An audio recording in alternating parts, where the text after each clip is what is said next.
बाबासाहेबांचं नाव आहे तो संविधानाला कारणीभूत आहे, त्याला तुम्ही संपवायला निघालाय.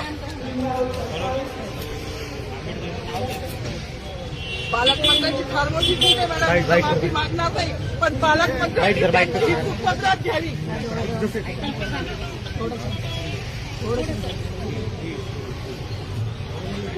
मला मीडियाशी घेणं नाही मॅडम, मला सस्पेंड केलं, मी माळूचे गाड्या उपसी, मी माफी काम करीन, पण बाबासाहेबांची ओळख पुसून येणार नाही. मला सस्पेंड करायचं करू शकता मॅडम. बाबासाहेबाला संपवायचं काम करायचं नाही.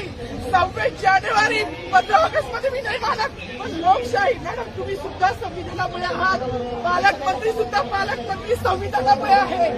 कोणताही जाती भेट नाही, सगळी समानता दिली आहे. बाबासाहेबांचं नाव आता तरी भाषणात येईल, मग तरी भाषणात येईल. ज्या लोक संविधानाला लोकशाहीला कारणीभूत केली त्यांची नावं वारंवार घेतली गेली, मग जो संविधानाला कारणीभूत आहे तो प्रजासत्ताकाचा जो मालकरी आहे त्याचं नाव भाषणात का नाही.